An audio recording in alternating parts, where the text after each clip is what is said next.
देशभरामध्ये 49 जागांवरती आज मतदान। महाराष्ट्रामध्ये मुंबईसह 13 मतदारसंघांमध्ये मतदान सुरू। दिग्गज नेत्यांची प्रतिष्ठा पणाला। शेवटच्या टप्प्यासाठी मैदान तापलं।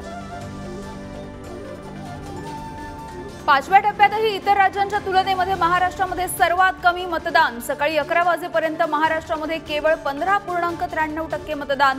पश्चिम बंगालमध्ये सर्वाधिक 32.70% मतदान। मुंबईतील 6 जागांचं भवितव्य आज ठरणार। दोन्ही शिवसेना आमने सामने। मुंबई जिंकण्यासाठी भाजपचा सुद्धा जोर। मुंबईकरांचा कौल कुणाला याकडे लक्ष। मुख्यमंत्री एकनाथ शिंदेंनी सहकुटुंब बजावला मतदानाचा हक्क। उद्धव ठाकरे, राज ठाकरेंनी सुद्धा कुटुंबियांसोबत जाऊन केलं मतदान। सर्वांना मतदान करण्याचं आवाहन।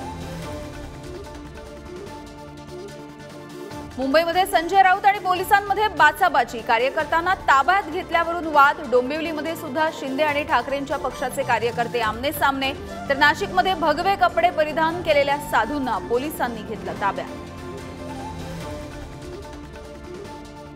कल्याण, ठाणे, भिवंडी, पालघरमध्ये सुद्धा चुरशीच्या लढती। ठाणे आणि कल्याणमध्ये शिंदेंची प्रतिष्ठा पणाला। गड राखण्याचं शिंदेंपुढे आव्हान।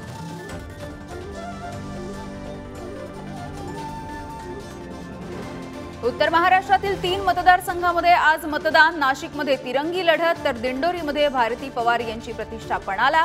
धुळ्यामध्ये बच्छाव आणि भामरेंमध्ये चुरशीचा सामना। मुंबईमध्ये सेलिब्रिटींचं मतदान। अक्षय कुमार, जान्हवी कपूर, फरहान अख्तर, प्रशांत दामले यांनी केलं मतदान। नाना पाटेकर, गोविंदानं सुद्धा बजावला मतदानाचा हक्क। आणि 12वीच्या विद्यार्थ्यांसाठी मोठी बातमी। उद्या दुपारी 1 वाजता महाराष्ट्र बोर्डाचा 12वीचा निकाल लागणार।